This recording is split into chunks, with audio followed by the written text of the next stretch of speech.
Segunda parte da Praça da Alegria, bem-vindos. Vim até ao jardim, ou melhor dizendo, à quintinha da praça, para ver como é que as coisas estão. Estão em alta velocidade, como podem ver.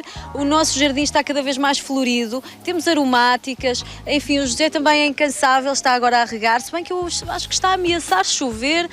Acho que não vai ser preciso regar tanto quanto isso. Olá, Teresa. Muito bom dia. Teresa Chambel. E tal como eu anunciei também há pouco, antes de irmos para esta pausa da Praça da Alegria, se tivermos um jardim ou um canteiro, um terraço, onde predomina a sombra, não temos que ficar tristes por isso, porque podemos ter um jardim igualmente belo e até florido com sombra. Exatamente. É o tema de hoje. É o tema de hoje, são os jardins de sombra. É um tema que eu gosto muito, porque as pessoas têm sempre a tendência de descurar um bocadinho os cantos mais sombrios do jardim. O que é um erro, porque há grande parte de plantas, e plantas tão bonitas como as que vamos mostrar hoje, só se dão mesmo à sombra. E, portanto, é um disparate estarmos a deixar os cantos da sombra assim maltratados. Nos presalos mesmo, nos presalos, exatamente. Até porque há vários tipos de sombra diferente. Temos que começar por explicar um bocadinho. Há sombra, que até somos nós que a provocamos quando plantamos árvores. Nós depois vamos mostrar aqui um canto de sombra que aproveitámos debaixo de uma árvore para criar um bonito espaço de sombra. Depois há sombra, assim, as plantas precisam todas de luz, não precisam todas de sol. Há às vezes essa confusão, os jardins às escuras não funcionam. Não, as plantas não é disso que estamos a falar. Falamos de sombra, são plantas que não têm sol direto. Sol direto, exatamente. Que podem ter um bocadinho, ou seja, a classificação da sombra é variada. A que eu gosto mais é aquela em que classifica os jardins de sombra densa, aqueles que têm até 2 horas, 0 a 2 horas de sol por dia, ou seja, podem nem ter sol nenhum ou ter só um bocadinho. Têm luz, não se Depois os de sombra são os de 2 a 3 horas de sol por dia, os de meia sombra são os de 2 a 6 e os mais de 6 horas por dia são os jardins de sol. Todas estas plantas se dão nos jardins de sombra e meia sombra. Que grande avilhão! Isto é um avilhão, isto é a biodiversidade. Exatamente. Estas cores são mesmo apetecíveis para os nossos insetos. Teresa, todas as flores e plantas que aqui estão, então, são consideradas de sombra? São consideradas de sombra. Podemos começar, se calhar, ali com as verdes, porque eu gosto sempre de pôr algumas plantas verdes e há algumas que as pessoas às vezes esquecem, porque até são mais utilizadas no interior. Mas todas estas plantas que aqui estão, esta é uma das minhas favoritas, que é o chifre de veado. Bem, percebe-se porquê. Percebe-se porquê. Esta tanto dá para pôr no chão como pendurada, até em floreiras verticais, e faz um efeito extraordinário. É uma planta que gosta de sombra. Também é uma planta que pode ser utilizada no interior. O que se percebe, porque o interior é sempre mais úmido, não tem sol direto, portanto todas estas plantas se dão bem também no interior. A alcuba, esta é uma planta que a pessoa está muito habituada a ver no interior, mas ela faz um arbusto enorme. E tem uma das coisas que eu gosto de utilizar na sombra são plantas com as folhas assim amareladas, matizadas, porque dão assim uma certa luminosidade. Exatamente. Há um pormenor que também podemos ver. Nós falámos outro dia nos jardins de sol que as folhas são mais pequeninas e mais esbranquiçadas. Exatamente. Aqui é exatamente o contrário. As folhas são grandes e muito verdes. Porquê? Porque as plantas precisam ter uma grande área para conseguirem fotossintetizar para sobreviver. Portanto, as plantas, a natureza é perfeita. Quando vemos este aspecto mais assim luxuriante, mais verde escuro, percebemos que isto são plantas que estão habituadas a viver na sombra, debaixo de outras árvores. Portanto, temos a alcuba, temos o chifre de veado, temos os espargos, que fazem maciços lindos à sombra, resultam muito bem. Temos as avencas, que é outro clássico da sombra, mas que as pessoas às vezes dizem o que é que dá à sombra. Tudo isto aqui, então estas verdes dão-se bem à sombra, mesmo na sombra densa. Os fetos são outro clássico. São muito frequentes. São outro clássico. E depois, para a cobertura do solo, em vez do relevado, que muitas vezes não resulta muito bem à sombra, temos aqui 4 propostas. Temos a era, esta também é variegata. Tenho que chamar só a atenção uma coisa. Às vezes esta era, que é variegata, à sombra começa a ficar mais verde escura. Portanto, ela ao sol aguenta mais amarelada, mas depois à sombra, como precisa de intensificar, adapta-se. É engraçado. Isto é uma coisa que eu gosto muito, que é o chamado não te metas na minha vida, que é a soleirola. Cria assim um tapete fofinho, parece fofinho. Assim, faz assim uns montinhos e é um excelente tapete de sombra. Este aqui também já. Mas é só a Teresa que lhe chama assim ou é mesmo conhecida por não te metas na minha vida? E já agora um bocadinho invasora. Eu acho que ela é muito invasora, acaba por invadir tudo. Temos aqui este Ophiopógon, que é o tal que eu também já trouxe uma vez, que é muito bonito, que é negro, o Ophiopógon nigrescens, e temos este Ophiopógon verde. Fica muito bonito até conjugado os dois. Isto é a chamada relva japonesa. que é uma boa solução de cobertura de solo à sombra. Se por acaso o espaço de sombra é mais terraço ou varanda, podemos optar por vasos coloridos. Foi por isso que eu também hoje trouxe aqui uns vasos. Essas begónias, Pronto. são estas aqui estão lindas. Estas flores todas que aqui estão e outras que já ali estão plantadas gostam de sombra. Portanto, perdemos imenso se não aproveitamos os espaços de sombra. Begónias como estas, até pode ser num terraço, numa varanda, numa entrada que seja mais escura, até com um vaso branco, dá-lhe logo outra luz. Depois temos os jarros, eu adoro jarros, tanto em jarras como no jardim. E são também um clássico da sombra. Eles não gostam de sol. São resistentes, não são? Estes são muito resistentes. Tenho jarros no meu canteiro que duram anos. Depois temos agora estes. Morrem, depois voltam, morrem, voltam. Sim, eles desaparecem e depois tornam. E é a altura certa agora para os plantar. Estes são jarros especiais, não é? Agora há jarros de todas as cores. Tem uma particularidade. Isto eu aprendi ontem, portanto vou partilhar isto que aprendi. Estes jarros, para darem flor no segundo ano, têm que passar um período de secura, de seca. Por isso... Mas só estes ou todos os jarros? Só estes, não. Estes aguentam tudo. Okay.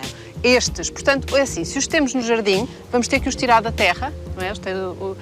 E tornar a pô-los no ano seguinte. Se os temos em vaso, temos que tirar o vaso de sítio onde apanha chuva. Portanto, eles têm que passar ali um período de seca e só depois é que dão flor outra vez. E quanto tempo é que é razoável de seca? É o período todo que eles estão até começar a rebentar, porque eles depois desaparecem, não é? É porque neste momento há uma variedade enorme destes jarros no mercado, desde amarelos, negros, bordeaux, cor-de-rosas, enfim. São misturas que fazem, não é? Nós vamos plantar depois cruzamentos. Exatamente, e vamos tendo... Isto também é um clássico. Estes dois são da mesma família, são as alegrias do lar, esta e esta. Esta é que nós vamos plantar ali no jardim, que é um bocadinho mais arbustiva.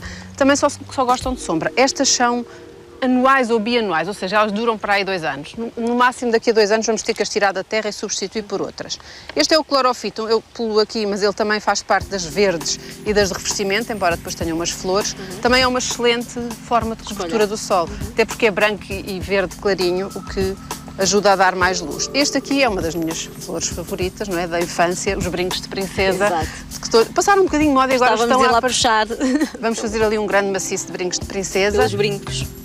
Portanto, exatamente. Temos também os chiclamens, que já são um clássico da sombra. A lanterna japonesa, que são os abutílanos, que é um arbusto que é lindo. Tem uma flor que gosta de sombra e faz quase uma árvore. Elas abrem? Não, ficam assim com este ar de lanterna, por isso é que se chama lanterna japonesa. Temos o spatifilium, que é o lírio da paz, que ainda para mais dizem que tem a particularidade de purificar o ar, portanto é muito bom para o interior. Temos esta que é a cânfora, que tem um cheiro até um bocadinho enjoativo, mas que é uma excelente cobertura. Cheira mesmo a Eu acho que agora podemos ir ver o que é então. que plantamos. Ainda falta plantar estas, Sónia. Então, quer ajuda? Esta. Levar algumas? Vamos levar estas que precisamos ainda de plantar. E vamos levá-las para lá. Então, depois ainda temos que levar o jarro grande. Lá Zé. Olá, Zé. E vamos explicar só o que é que... Eu escolhi aqui só, fizemos um pequeno recanto e escolhi alguma daquela que eu mais gosto. Aqui. Ora, e também temos que ter regra a misturá-las? Ou... Eu gosto sempre o que é que eu fiz? Aqui, como íamos ter muita cor com as alegrias do lar e com os brincos de princesa, optei que as mais arbustivas fossem brancas, ou seja, as hortenses brancas não se utilizam tanto como as azuis e como as cor-de-rosa, mas eu acho que fazem um efeito extraordinário, mas esta cresce, vai fazer aqui um maciço branco, mesmo debaixo da árvore.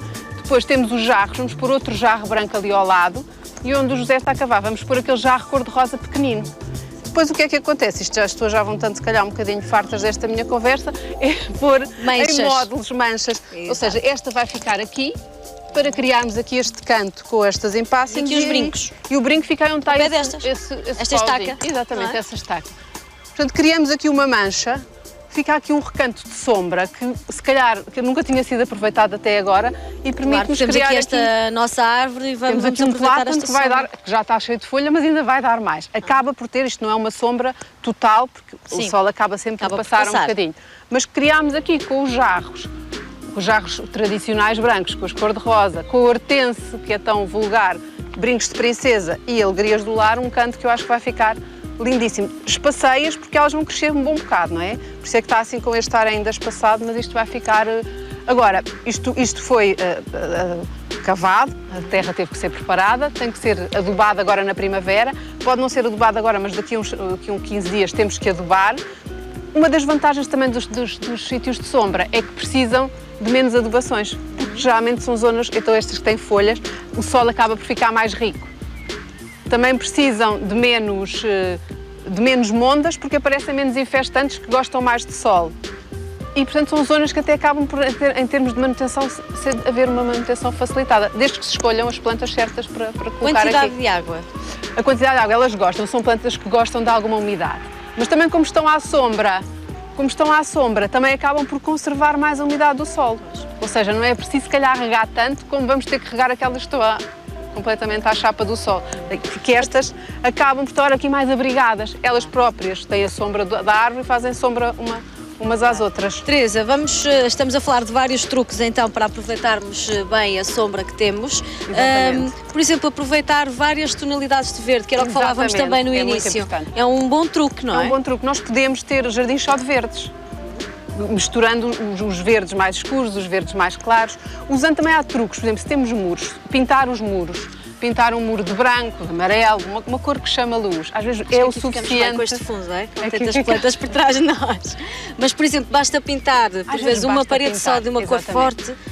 Outro truque que eu gosto de usar às vezes são espelhos nos jardins, que é uma coisa que as pessoas às vezes não têm esse hábito. Imagina uma parede de era em que depois pomos ali um espelho preparado para exterior, ou seja, que aguenta as temperaturas, cria ali uma profundidade e uma luminosidade completamente diferente. Pode ser um truque que a pessoa utiliza.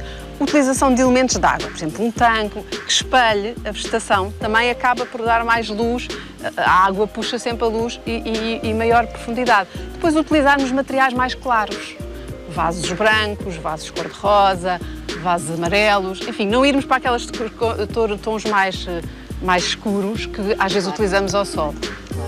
Teresa, se gosta, deixem-me só dar mais uma dica lá para casa, se gosta de jardinagem e se gosta destes conselhos da Teresa, brevemente vai tê-los em livro, porque a Teresa está prestes a lançar um livro. É verdade. Quando é que vão ser os lançamentos Lisboa e Porto?